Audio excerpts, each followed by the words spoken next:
Hello dear students, welcome back to my YouTube channel exam made easy with Sanjeev. Dear students, आज की इस video class में हम देखेंगे द थर्ड लेवल, जिसको लिखा है जैक फिने ने। शुरुआत करते हैं एक short introduction about the author से। ऑथर की इमेज आप देख सकते हैं, ये है जैक फिने है। इनका फुल नेम क्या है? एक बहुत ही शॉर्ट इंट्रोडक्शन जानना जरूरी है राइटर के बारे में, क्योंकि ये किस नेचर के हैं या किस तरह के राइटिंग लिखते थे, ये इंपॉर्टेंट होता है जानने के लिए बच्चों को। क्योंकि आप जब उनकी राइटिंग्स को पढ़ते हैं, अगर उनके बारे में आपको पता होता है कि वो उनका एटीट्यूड कैसा था या वे ऑफ राइटिंग कैसी थी, उनका इंटरेस्ट किस में था। सबसे इम्पॉर्टेंट है इंटरेस्ट, यानी वो किस तरह के व्यक्ति थे, उनकी रुचि किन सब्जेक्ट्स में थी। क्या वो साइंस फिक्शन लिखते थे, क्या वो सोशल नॉवेल लिखते थे, ठीक है। तो ये इम्पॉर्टेंट होता है राइटर के बारे में जानना, एक बेसिक नॉलेज।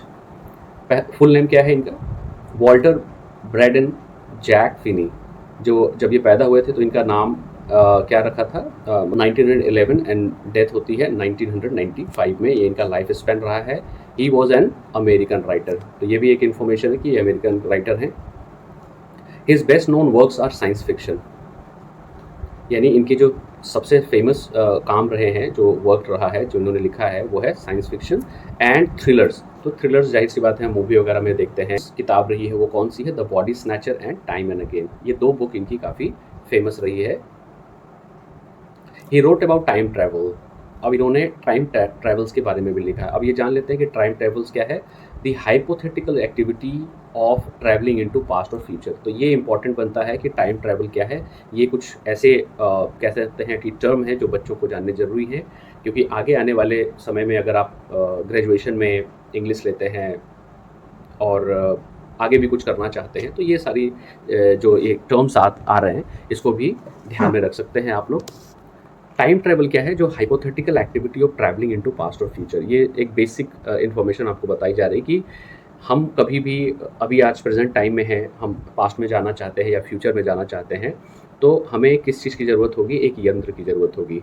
अक्सर साइंस फिक्शन के नॉवेल्स में या साइंस फिक्शन जो मूवीज़ होती हैं, उसमें दिखाया जाता है कि जो प्रोटैगनिस्ट होता है वो एक मशीन में बैठता है, और वो भी इमेजिनरी मशीन होती है। उसमें बहुत सारे फंक्शन होते हैं, और वो जैसे ही बटन को दबाता है, वो पास्ट में जाना चाहे तो पास्ट में जा सकता है, यानी 40 साल, 50 साल, 100 साल पहले भी जा सकता है।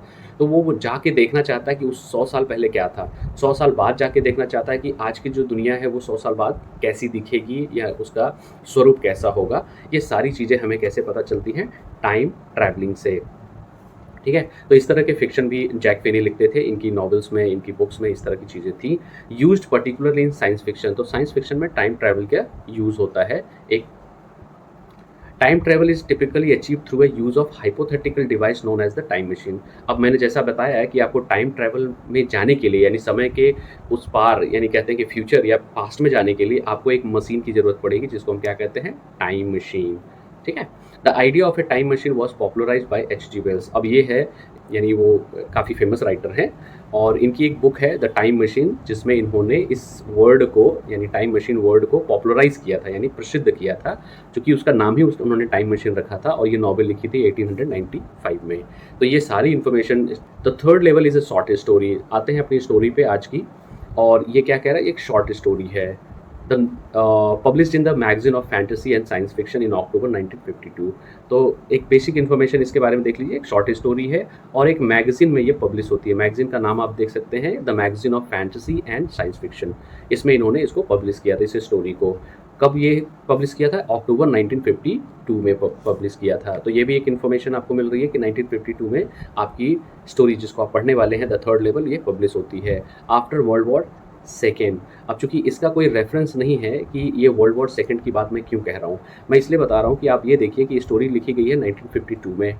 वर्ल्ड वॉर कब हुआ? 1939, sorry, world war second 1939 to 45 में हुआ, यानी आफ्टर वर्ल्ड वॉर के बाद ये स्टोरी लिखी गई है। तो जाहिर सी बात है, मैं ये बताना चाहता हूँ कि इस स्टोरी में आपको वॉर का इफेक्ट जरूर ही दिखाया गया है, यानी आपको दिखेगा। क्योंकि बताता हूँ कि अगर आप वॉर में है, हमारी कंट्री भारत हमारा वॉर में है, और हम रात को सोते हैं, तो क्या हमें डर नहीं लगेगा? हमें ये डर लगेगा कि हम सो रहे हैं, कल सुबह उठेंगे कि नहीं उठेंगे। क्योंकि आज जो सिचुएशन बनी है, इज़राइल और फ़िलिस्तीन वगैरह जो युद्ध हो रहे हैं, आप टीवी में देख सकते हैं।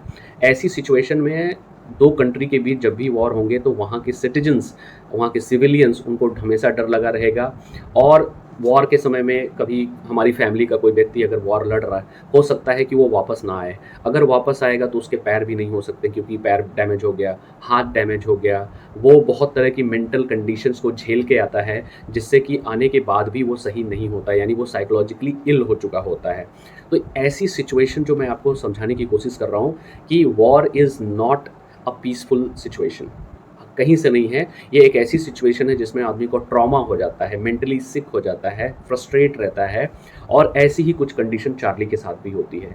और जब हमारी लाइफ में ये सारी प्रॉब्लम्स आती हैं, मैं इसको आपको डिटेल में इसलिए समझा रहा हूँ क्योंकि थर्ड लेवल चैप्टर जो आप पढ़ रहे हैं या पढ़ने वाले हैं, इसमें इन सारी चीज़ों का बैकग्राउंड ही यही है। वो ये बताना चाहता है कि चार्ली जो हमारा प्रोटैगनिस्ट है, ठीक है, ये जो भी कर रहा है जस्ट बिकॉज ऑफ वॉर, यानी कि वॉर हुआ है, उसका आफ्टर इफेक्ट इसकी लाइफ पे इतना नेगेटिव पड़ा है कि वो इस तरह की हरकतें करना चाहता है। ठीक है, वो क्यों करता है वो भी हम आगे देखेंगे, और चीज़ें उसका जो एक्शन है वो कैसे रिएक्शन होता है। The story jumps between past and present. अब हम ये देखते हैं कि हमारी स्टोरी जो है कभी पास्ट में चली जाती है, कभी प्रेजेंट में भी चली जाती है, ये भी हमको स्टोरी में पता चलेगा। इस सब चैप्टर देख लेते हैं। The narrator Charlie visits grand Central station and discovers a hidden third level. यानी एक शॉर्ट इंट्रोडक्शन आप कह सकते हैं चैप्टर का क्या है कि चार्ली नाम का जो एक नैरेटर है, और चार्ली नैरेटर भी है और चार्ली इस चैप्टर का प्रोटैगनिस्ट भी है, यानी मेन कैरेक्टर भी है। वो कहाँ विजिट करता है? Grand Central station. यानी ये क्या है? ये रेल स्टेशन है। ठीक है, ये रेल स्टेशन है, और वहाँ जाके उसे क्या मिलता है? एक थर्ड लेवल मिलता है। यानी उस स्टेशन में है 2 लेवल हैं, लेकिन उसने क्या डिस्कवर कर लिया? थर्ड लेवल, जो कि है नहीं, बट उसने हाइपोथेटिकल बनाया, उसने इमेजिन किया कि वहाँ थर्ड लेवल भी है। Which deals him to a parallel universe. अब ये पैरेलल यूनिवर्स का मतलब क्या होता है? जैसे आप रास्ते पे चल रहे हैं, आपके बगल में कोई गाड़ी एकदम एकदम कह सकते हैं ना कि एकदम बगल से गुजर रही है, और वो आगे नहीं जा रही है, आपके साथ ही चल रही है। तो पैरेलल का मतलब होता है 2 चीज़ों का साथ चलना। ठीक है, तो यहाँ पे स्टोरी क्या हो रही है कि चार्ली के साथ ऐसी चीज़ें होती हैं कि वो प्रेजेंट में भी है और पास्ट में भी है, यानी पास्ट लाइफ में भी वो चला गया है और अभी वो प्रेजेंट में जिंदा है। तो ऐसी सिचुएशन में वहाँ वो 2 तरह की लाइफ को जी रहा है। इसी को हम कहते हैं पैरेलल यूनिवर्स, एक बीता हुआ और एक प्रेजेंट का। ठीक है, इसको हम डिटेल में देखेंगे चैप्टर में।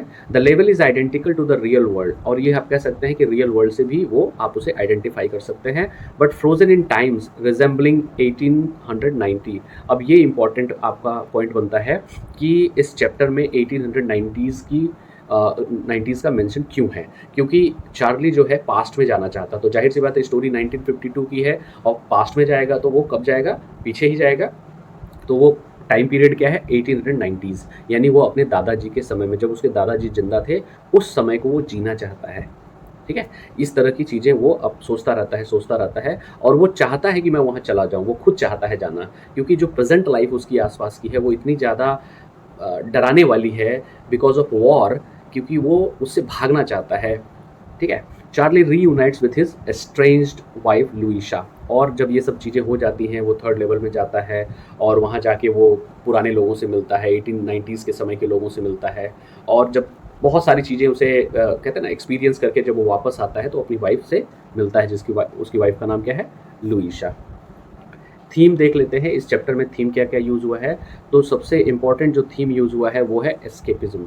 जैसा कि मैंने अभी बताया कि एस्केपिज्म क्या है? एस्केपिज्म का मतलब होता है बचना, बचकर भागना। Charlie 6 refuse from modern life, ये बहुत ही इंपॉर्टेंट है। जैसा कि मैंने बताया कि मॉडर्न लाइफ से भागने को ही चार्ली ने एक तरह से क्या है, अपना एम बना लिया है। ठीक है, वो रिफ्यूज़ करता है। रिफ्यूज़ करना मतलब होता है शरण लेना, किसी चीज़ से बच के अपने को वहाँ शरण लेना है। और ख़ास करके आप देखे होंगे कि जब वॉर वगैरह होते हैं तो कुछ लोगों के घर टूट जाते हैं, बेकार हो जाते हैं, तो सरकार उन्हें क्या करती है कि रिफ्यूजी सेंटर बनाती है, वो वहाँ रहते हैं। तो वो परमानेंट जगह नहीं है, वो फिर वापस अपने घर आ जाते हैं। इसी को हम कहते हैं रिफ्यूज, और रिफ्यूज से रिफ्यूजी बना है। ठीक है, एस्केपिज्म क्यों है? चार्ली क्यों एस्केप होना चाहता है? चार्ली इसलिए एस्केप होना चाहता है क्योंकि वो प्रेजेंट टाइम से खुश नहीं है। वो पास्ट लाइफ के बारे में जब सोचता है, अपने दादाजी के समय के बारे में, अपने बचपन के बारे में, और उसके बचपन में क्या नहीं था?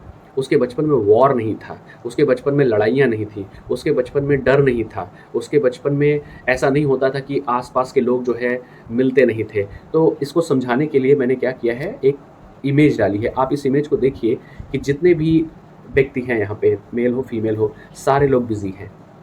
This is exactly modern life. ठीक है, पहले के समय में क्या होता था कि लोग बैठते थे, एक दूसरे से बातें करते थे, अपने सुख और दुख को शेयर करते थे। आप ये देखिए कि मॉडर्न लाइफ में पीछे बिल्डिंग्स हैं और उसको एक सिंबॉलिक तरीके से दिखाया गया है कि जितने भी लोग हैं कोई एक दूसरे से बात नहीं कर रहा, कोई लैपटॉप चला रहा है, कोई मोबाइल चला रहा है। ठीक है, तो इन सब चीज़ों से भी लोग बचना चाहते हैं। कुछ लोग हैं जो चाहते हैं कि उनसे बातें करें, ठीक, जो कि चार्ली भी अपने साथ ऐसा फील करता है। रियलिटी एंड परसेप्शंस की बात हो रही है एज ए थीम जो है, कि इसमें रियलिटी भी दिखाई गई है और परसेप्शन भी दिखाया गया है, यानी पुरानी चीज़ें। Blurs the lines between reality and fantasy, यानी दो चीज़ें हैं यहाँ पे, रियलिटी की भी बात हो रही है और फैंटेसी की भी बात हो रही है। फैंटेसी मतलब सोचना, ऐसे ही कल्पना करना। सिंबलिज्म क्या क्या यूज़ हुआ है? सिंबलिज्म है यहाँ पे ग्रैंड सेंट्रल स्टेशन, जहाँ पे चार्ली जो है ट्रेन पकड़ने जाता है अपने घर के लिए, वहाँ पे वो थर्ड लेवल को फील करता है, अनुभव करता है, एक सिंबल की तरह ये यूज़ हुआ है। रिप्रेजेंट ट्रांजिशन एंड चेंज, यानी वहीं से एक स्टोरी, ये आपकी थर्ड लेवल स्टोरी चेंज होती है। थर्ड चैप्टर के टेक्स्ट को देख लेते हैं। The president of the New York Central and the New York, New Haven and Hartford railroads will swear on a stack of timetables that there are only two। जैसा कि बताया जा रहा है कि यहाँ पे चार्ली क्या कह रहा है कि चाहे आप न्यूयॉर्क सेंट्रल से पूछ लीजिए या न्यूयॉर्क से पूछ लीजिए या new heaven and Hartford rail road से पूछ लीजिए, वो सारे लोग कसम खा के ये कहेंगे, बल्कि उनके स्टैक ऑफ टाइम टेबल्स, यानी कि जो लिस्ट होती है बोर्ड पे टंगी रहती है कि किस स्टेशन पे कितने लेवल हैं। लेवल का मतलब आप ऐसे समझिए, जैसे फॉर एग्जांपल अगर आप टाटा नगर में जाते हैं तो वहाँ पे जो पहले जहाँ ट्रेन आती है वो पहला लेवल हो गया, यानी आप दूसरे लेवल पे, दूसरे माले पे जाते हैं तो वहाँ दूसरा लेवल हो गया। बिल्डिंग का तीसरा माला भी हो सकता है ना, जो लेवल होता है कि कहते हैं ना तल, पहला तल, दूसरा तल, तीसरा तल। तो आप क्या कह रहा है कि चाहे आप टाइम टेबल देख लीजिए या फिर किसी भी न्यूज़पेपर से पूछ लीजिए, वो सारे लोग बताएंगे कि ग्रैंड सेंट्रल स्टेशन पे सिर्फ 2 ही तल हैं, 2 ही लेवल हैं। लेवल का मतलब वो तल से है। बट आई से देर आर 3, लेकिन आई यहाँ पे कौन है? चार्ली है। Charlie is the protagonist. मैं बता दूं कि इस चैप्टर में 3 इंपॉर्टेंट कैरेक्टर्स आपको ध्यान में रखने हैं। पहला है चार्ली, जो कि हमारा प्रोटैगनिस्ट है, मेन कैरेक्टर है। दूसरा है उसकी वाइफ लुइसा, और तीसरा है उसका फ्रेंड, जो कि साइकेट्रिस्ट फ्रेंड है। ये क्वेश्चन आता है कि who is the friend of Charlie, तो यहाँ पे कौन है? सैम, जो कि साइकेट्रिस्ट है। साइकेट्रिस्ट को हिंदी में क्या कहते हैं? मनोचिकित्सक, यानी मन की चिकित्सा करने वाले को हम साइकेट्रिस्ट कहते हैं। यहाँ पे ये एक वर्ड आया है, ठीक है। तो यहाँ पे क्या कह रहा है? आई से, चार्ली कह रहा है कि मैं कह रहा हूँ कि वहाँ 3 है। अब वो कहता है अपनी बात, because I have been on the third level of the Grand Central Station. कह रहा है आप चाहे जो भी कह लीजिए, यानी दूसरे से वो कह रहा है, अपने फ्रेंड से कह रहा है कि चाहे तुम जो भी कह लो कि 2 ही लेवल है, 2 ही लेवल है, बट मैं कह रहा हूँ कि वहाँ पे ग्रैंड सेंट्रल स्टेशन जो है, जो रेलवे स्टेशन है, वहाँ पे 3 लेवल हैं। Yes, I have taken the obvious step. I talk to a psychiatrist friend of mind among others. और कह रहा कि मैंने, जो मेरा साइकेट्रिस्ट फ्रेंड है जिसका नाम क्या है? सैम है, जो आगे इस चैप्टर में पता चलेगा। तो वो क्या, उससे उन्होंने बात की, यानी चार्ली ने अपने साइकेट्रिस्ट फ्रेंड से बात की और दूसरे लोगों से भी बात करके वो यही बताता है कि मैं ग्रैंड सेंट्रल रेलवे स्टेशन पे मैंने तीसरा लेवल भी देखा, मैंने फील किया। I told him about the third level at Grand Central Station. तो वो क्या कहता है कि ग्रैंड सेंट्रल स्टेशन पे मैंने तीसरा लेवल भी देखा। क्या बोल रहा? Third level at the Grand Central station. And he said it was a waking dream with wish fulfilment, यानी कि ऐसी चीज़ उसने देखी कि जैसे उसकी इच्छा की पूर्ति हो गई, यानी विश कर रहा था, यानी वो इच्छा को अपने पाले हुआ था और वो फुलफिल हो गया, यानी कि वो पूरा हो गया। ठीक है। He said I was unhappy. He said, अब यहाँ ही कौन है? ही यहाँ पे सैम है, क्योंकि जब वो अपनी बातें बता रहा है सैम से, तो सैम ने क्या बोला कि तुम, लग रहा तुम दुखी हो, इसलिए तुम इस तरह की बहकी बहकी बातें कर रहे हो कि ग्रैंड सेंट्रल स्टेशन पे तीसरा लेवल है, जो कि नहीं है। इसीलिए उसको कहता है कि शायद तुम दुखी हो, इसलिए इस तरह की बातें कर रहे हो। That made my wife kind of mad, but he explain that he meant the modern world is full of insecurity, fear, war, worry and all the rest of it and that I just want to escape। अब यहाँ पे 2 चीज़ें clear कर दूं कि पहला है कि जब वो अपने दोस्त से कहता है तो वो उसको एक्सप्लेन करता है, क्योंकि वो मनोचिकित्सक है तो उसके मन का थोड़ा इलाज करता है। लेकिन उसकी वाइफ तो मनोचिकित्सक नहीं है, उसकी वाइफ उसको डायरेक्टली ये सोचती है कि my wife kind of mad, यानी जब उसने अपनी वाइफ लुइसा से बोला तो उसकी वाइफ ने उसको सोचा कि शायद ये पागल हो गया है, चार्ली तो पागल हो गया क्योंकि इस तरह की बहकी बातें कर रहा है। बट ही एक्सप्लेन मतलब यहाँ पे सैम ने एक्सप्लेन किया कि देखो गलती चार्ली की नहीं है, गलती किसकी है? गलती है सिचुएशन की, गलती है मॉडर्न वर्ल्ड की है। अब ये क्या-क्या बोलता है? That he meant the modern world is full of insecurity, यानी हमारे आस-पास असुरक्षा बहुत है। हमें डर लगता है, क्या लगता है? हमें फ़ियर लगता है और वॉर है, अभी लाइफ में वॉर चल रहा। देखिए मैंने एक वॉर की इमेज भी डाली है, आप इसको देख सकते हैं कि वॉर की सिचुएशन क्या है। इतनी बड़ी-बड़ी बिल्डिंगें बनी हुई हैं और आप देखिए कि एक मिसाइल आके गिरेगी और सब कुछ तबाह हो जाएगा। 1 मिनट 1 सेकंड में आपकी पूरी कमाई, आपका पूरा परिवार, सोसाइटी जो भी कह लीजिए, सब कुछ तबाह हो जाएगा बिकॉज़ ऑफ वॉर। तो ये डर नहीं है तो क्या है कि आप कभी भी ख़त्म हो सकते हैं, ठीक है?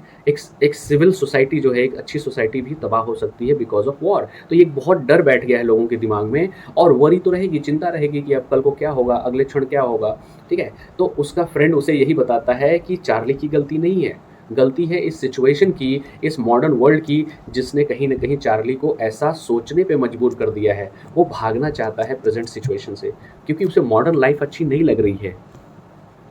And I just want to escape.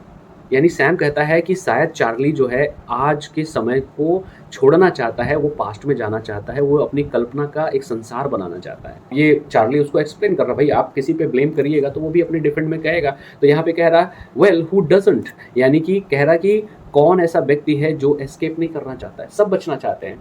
For example मैं बता दूं कि everybody I know wants to escape. कह रहा जिसको भी मैं जानता हूँ लगभग सारे लोग जो हैं क्या एस्केप करना चाहते हैं, बच के भागना चाहते हैं सिचुएशन से, but they don't wander down into a third level at Grand Central Station. लेकिन कह रहा कि शायद वो लोग थर्ड लेवल नहीं जाना चाहते हैं। But that is the reason he said and my friends all agreed, everything points to it. They claimed my stamp collecting for example that is a temporary refuse from reality. यहाँ पे ये important है, my stamp collecting, यानी यहाँ पे ये बताया जा रहा है कि चार्ली को एक शौक है, एक हॉबी है स्टैम्प कलेक्शन का। तो शायद कहीं ना कहीं वो स्टैम्प को कलेक्ट करके आज के टेम्प्रेरी रिफ्यूज या आज की जो रियलिटी है उससे वो रिफ्यूज चाहता है। अब इसको ऐसे समझिए कि चार्ली को एक जो मैंने वर्ड यूज़ किया था अभी पिछले वीडियो में, फिलाटले क्या है कि stamp collection as a hobby, जब आप शौकिया से स्टैम्प कलेक्ट करते हैं तो उसको हम फिलाटले कहते हैं। और यहाँ पे चार्ली को इस चीज़ का शौक है और शायद इस चीज़ को ये दिखा रहा है कि वो अपनी रियलिटी से थोड़ा सा बच के भागना चाहता है, रिफ्यूज चाहता है, शरण चाहता है। Well may be but my grandfather did not need any refuse from reality, things were pretty nice and peaceful in his day. His day का मतलब है उसके दादाजी के समय की बात हो रही है। अब वो अपनी ज़िंदगी को, अपनी प्रेजेंट लाइफ को अपने दादाजी के लाइफ से कंपेयर कर रहा है। ये कभी के बारे में कहता है कि मेरे दादाजी भी स्टैम्प कलेक्शन करते थे लेकिन वो किसी रियलिटी से दूर नहीं भागते थे। क्यों? क्योंकि उनके समय में संसार बहुत ही सुंदर था, बहुत ही शांतिमय था, ठीक है। From all I hear and he started my collection, और वो अपने दादाजी के साथ उस चीज़ को कलेक्ट करता था, stamp collection. It is a nice collection too, blocks of 4 of practically every US issue, first day covers and so on। अब यहाँ पे ये बता रहा कि स्टैम्प कलेक्शन का उसे इतना ज़्यादा शौक था कि कभी भी कोई स्टैम्प अगर नया आया, फॉर एग्जांपल आप इसको ऐसे समझिए जैसे आईफोन वगैरह मार्केट में जैसे ही लॉन्च होने वाला होता है, लोग घर से बिना खाए पिए दौड़ के जाते हैं, लाइन में लग जाते हैं। तो एक नशा है लोगों को कि पहली चीज़ मुझे ही मिले, जो नई चीज़ आई है। तो यहाँ पे भी वो बता रहा है कि फर्स्ट डे कवर, यानी कोई भी स्टैम्प नया आता था तो जो उसका पहला कवर होता था उसको ये और इसके दादाजी उसको खरीदते थे जस्ट फॉर द कलेक्शन। अब ये चीज़, एक इंपॉर्टेंट ये चीज़ क्या कह रहा है कि president Roosevelt collected stamps too, you know. अब वो कह रहा है कि आपको पता होना चाहिए कि अमेरिका के जो राष्ट्रपति थे उस समय, वहाँ के वो भी स्टैम्प कलेक्शन का उनको भी शौक था। तो अपने शौक को एक ऐसे व्यक्ति से कर रहा जो कि बहुत ही फेमस उस समय के थे प्रेसिडेंट अमेरिका के। ये इमेज है इनकी। Anyway, here is what happened at Grand central. कह रहा चलो छोड़ो, ठीक है, इस तरह की बातें करना बंद करते हैं, मैं आपको बताता हूँ। यानी चार्ली कह रहा मैं आपको बताता हूँ कि एग्जैक्टली हुआ क्या था, कैसे वो थर्ड लेवल पे गया। कह रहा कि वन नाइट लास्ट समर, यानी एक रात जो है आखिरी समर, मतलब जो बीता हुआ समर है, वहाँ पे कह रहा है एक रात क्या हुआ, I work late at the office, यानी उसने ऑफिस में देर तक काम किया। I was in hurry to get uptown to my apartment, और वो बहुत ही जल्दी में था अपने अपार्टमेंट जाने के लिए, अपने घर जाने के लिए। So I decided to take the subway, इसलिए उसने सोचा कि क्यों ना ट्रेन से जाए। सबवे मतलब जो ट्रेन आती है ना, अंडरग्राउंड होके आती है, उसको सबवे कहते हैं। ग्रैंड सेंट्रल, और वो सबवे यानी ग्रैंड सेंट्रल सबवे से वो जाना चाहता है। क्यों? क्योंकि it is faster than the bus, क्योंकि ये ट्रेन उसे उसके घर बहुत तेज़ी से पहुँचाएगी, यानी जल्दी पहुँचाएगी, बस से लेट हो जाएगा। Now I don't know why this should have happened to me, और कह रहा कि मुझे पता नहीं क्यों मेरे साथ ऐसा हुआ. I am just an ordinary guy named Charlie, 31 years old. तो ये एक इंपॉर्टेंट इन्फॉर्मेशन है स्टूडेंट्स, कि आप देखिए कि वो अपने बारे में कैसे अपने को इंट्रोड्यूस कर रहा. कह रहा मैं एक बहुत ही साधारण आदमी हूँ, मेरा नाम चार्ली है और मैं 31 साल का हूँ. ठीक है. And I was wearing a tan gabardine suit. अब यहाँ पे एक इमेज है, आप इसको देख सकते हैं. एक गैबरडाइन शूट है जो मैंने इमेज डाली है, यानी एक मोटा जैकेट का कपड़ा जो काफ़ी लंबा होता है, तो वो उसने पहन रखा है. और स्ट्रॉ हैट है, यहाँ पे एक इमेज है स्ट्रॉ हैट की विद अ फैंसी बैंड, और कुछ उसने बैंड वगैरह भी पहन रखा है. I passed a dozen man who look just like me. कह रहा कि जब मैं जा रहा था सबवे में, यानी स्टेशन में जब मैं जा रहा था, तो स्टेशन का नाम क्या है, ग्रैंड सेंट्रल. वहाँ पे जब वो जा रहा था तो उसने दर्जनों आदमी से उसने मुलाकात की और वो उसके आसपास थे. And I wasn't trying to escape from anything. कह रहा तो उस समय तो मैं किसी चीज़ से भागने की कोशिश नहीं कर रहा था. I just wanted to get home to Louisa my wife. कह रहा बस मेरे दिमाग में एक ही चीज़ चल रही थी कि मैं जल्दी से घर अपनी वाइफ से मिलने जाऊं, और उसकी वाइफ का नाम क्या है, लुइशा. ये क्वेश्चन आ सकता है एमसीक्यू वगैरह में कि चार्ली की वाइफ का नाम क्या है, लुइशा. चार्ली के साइकेट्रिस्ट फ्रेंड का नाम क्या है, सैम. और वो किस स्टेशन जाता है, तो ग्रैंड सेंट्रल स्टेशन जाता है. इन सारी चीज़ों को आप पॉइंट आउट करके या नोट डाउन करते हुए चलिए.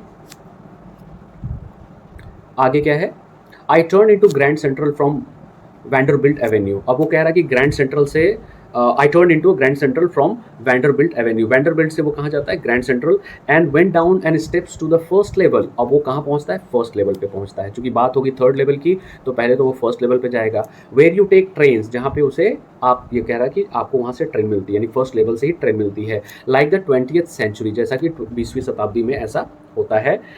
Then I walk down another flight to the second level. फिर उसके बाद वो चला जाता है सेकेंड लेवल पे, where the suburban trains leave from ducked into heading. होता है सबर्बन, एक ऐसी जगह को कहते हैं जैसे सिटी से दूर का जो कस्बा जैसा होता है, उसको हम सबर्बन कहते हैं. यानी एक नगर होता है, सिटी होती है, उसका जो छोटा पार्ट है यानी दूर का पार्ट है, उसको हम सबर्बन कहते हैं. यानी उसको हम हिंदी में उपनगर कहेंगे.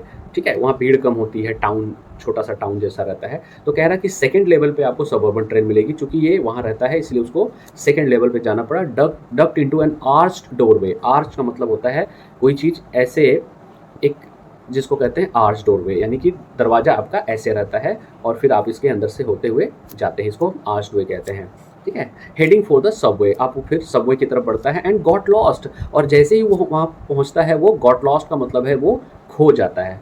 अब ये कैसे खो जाएगा, कि उसे लगता है कि वो किसी दूसरे संसार में चला गया. गॉट लॉस्ट का मतलब है कि वो व्यक्ति जो उससे आसपास जा रहे थे, फिर बहुत सारे लोग उसको देख रहे थे, और वो सारे लोग अचानक से गायब हो जाते हैं.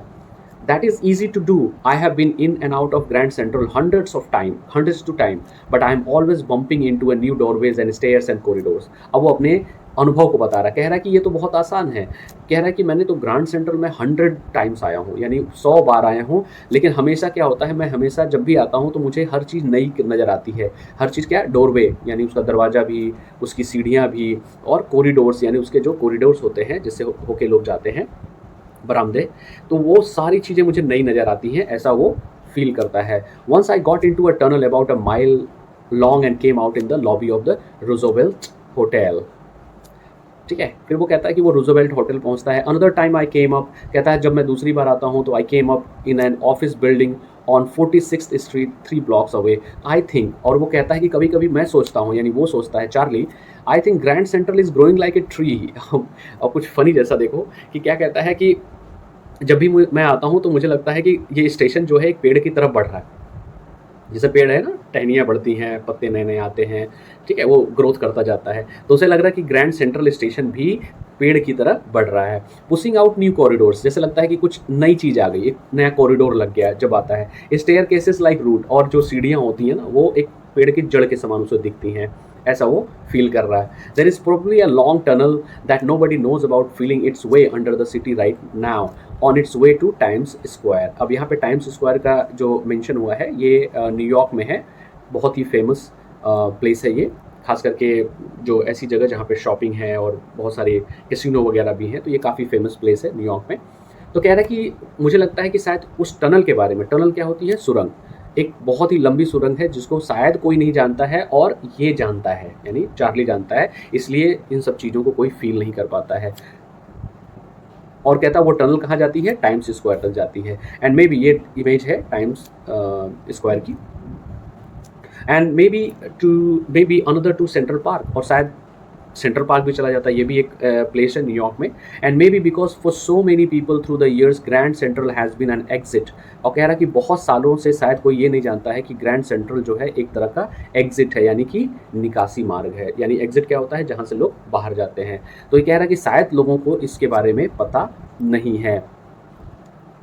अ वे ऑफ एस्केप, और शायद ग्रैंड सेंट्रल जो है ए वे ऑफ एस्केप है, यानी कि एक कहते हैं ना बचने का रास्ता, यहाँ से लोग बचने के लिए जाते हैं। तो ये शायद सबको नहीं पता है, ये चार्ली कहता है कि शायद मुझे पता है। May be that's how the tunnel I got into, और इसी वजह से वो टनल में घुस जाता है, यानी एक अजीब सी सुरंग में घुस जाता है, एक लंबी सी सुरंग में।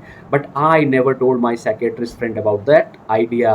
और वो बोलता है कि शायद नहीं, यहाँ पे वो बोलता है कि इसी वजह से मैंने कभी भी अपने दोस्त साइकेट्रिस्ट फ्रेंड जो उसका है सैम, उसको कभी इसके बारे में नहीं बताया। यानी वो जो रहस्य वो जानता है, मिस्ट्री एक टनल के बारे में, थर्ड लेवल के बारे में, उसने इस चीज़ का कभी भी ऐसा जिक्र नहीं किया कि कैसे वहाँ पहुँचते हैं। इस चीज़ का जिक्र किया कि एक थर्ड लेवल है, बट ये नहीं बताया कि वो वहाँ पहुँचा कैसे जाता है। एक रहस्य है जो वही जानता है और किसी को बताया नहीं उसने।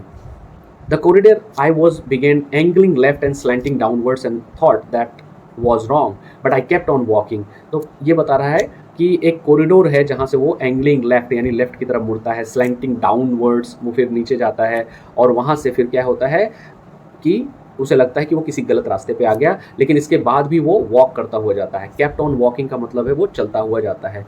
ऑल आई कुड हियर, अब वो क्या कहता है, all I could hear was empty sound of my own foot step. यानी कि जब वो चलते हुए जा रहा और उसके आसपास कोई नहीं है, यानी एक भी व्यक्ति उसके आसपास नहीं है, और उसे खुद के पैर की आवाज़ सुनाई देती है। I did not pass a soul, यहाँ सोल का मतलब आत्मा नहीं है बट व्यक्ति से है। तो कहता है कि जब भी मैं चाह रहा हूँ, जब मैं वहाँ जा रहा हूँ, चलता हुआ जा रहा हूँ और मुझे अपने पैरों की आवाज़ सुनाई दे रही है, और वहाँ एक भी व्यक्ति को मैंने नहीं देखा, यानी कोई भी वहाँ नहीं है मेरे आसपास। देन आई हर्ड, और उस समय उसे सुनाई देता है शॉर्ट ऑफ हॉलो रोर, और वहाँ उसे एक अजीब सा, जैसे कहते हैं ना खाली जगह में जो रोर होता है, जो साउंड आता है, उसे सुनाई देता है। I heard that means open space people talking, और जैसे वो देखता है थोड़ा दूर आगे बढ़ता है, वहाँ देखता है कि कुछ लोग आपस में बातें कर रहे हैं।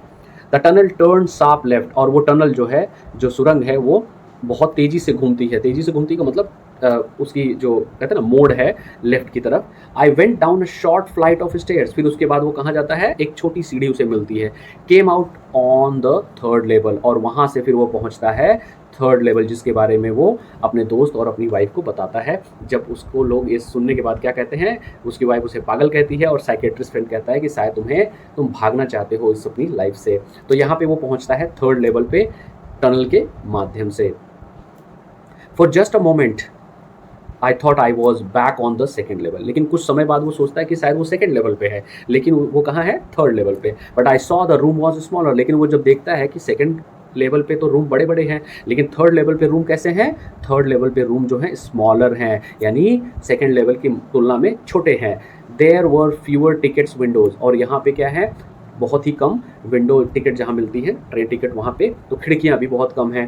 Train gates and the information booth, information booth क्या होता है, आपने स्टेशन पे देखा होगा, लकड़ी का बना होता है, ठीक है, टेम्प्रेरी के लिए, जहाँ पे पुलिस वगैरह रहती हैं, कुछ लोग बैठे रहते हैं जो आपको इन्फॉर्म करते हैं। In the centre was would and old looking, और वो जो बूथ है, जहाँ इन्फॉर्मेशन बूथ की बात वो कर रहा है, वो बूथ किसका है, लकड़ी का बना हुआ है, ओल्ड लुकिंग है, यानी कि पुराना है, जबकि सेकंड लेवल पे जो बूथ है वो नया है। And the man in the booth wore green eye shade and long black sleeves protector, और वो देखता है कि जो बूथ पे बैठा हुआ एक व्यक्ति है वो ग्रीन आई शेड्स हैं उसकी, और वो एक ब्लैक स्लीव्स प्रोटेक्टर पहना हुआ है, जो कि पुराने समय का एक स्टाइल था जिसके हिसाब से वो पहना हुआ है। द लाइट्स वर डीम, क्या कह रहे हैं, the lights were dim and short of flickering. अब ये कह रहा है कि थर्ड लेवल पे उसे क्या नज़र आता है कि लाइट्स जो है वो बहुत ही धीमी है और शॉर्ट ऑफ फ्लिकरिंग, यानी वो बुझ रही है, जल रही है, बुझ रही है, इस तरह का हो रहा है उसके गैस लाइट जो है, यहाँ पे जो इमेज मैंने डाली है। Then I saw why they were open flame gas light, और वो देखता है कि यहाँ पे गैस लाइट है, जबकि मॉडर्न टाइम में तो गैस लाइट का कोई यूज़ नहीं है। यहाँ पे बूथ की भी इमेज मैंने डाली है, ये लकड़ी का बना होता है, ठीक है। यहाँ गैस लाइट की बात हो रही, तो गैस लाइट तो भाई ज़ाहिर सी बात है मॉडर्न टाइम में तो इलेक्ट्रिसिटी वगैरह काफ़ी डेवलप हो चुकी थी, सब सारी चीज़ें थी। लेकिन यहाँ पे ये थर्ड लेवल पे जब पहुँचता है तो उसे क्या दिखता है, गैस लाइट दिखती है, जिससे उसे अंदाज़ा होता है कि वो सेकंड लेवल पे नहीं है बल्कि थर्ड लेवल पे है। तो ये इस सेशन को यहीं एंड करते हैं, और अगला वीडियो जो होगा वो पार्ट सेकंड होगा इस चैप्टर, चूँकि चैप्टर काफ़ी बड़ा है तो उसको हम सेकंड पार्ट में जो बचे हुए भाग हैं उसको हम कवर करेंगे। तो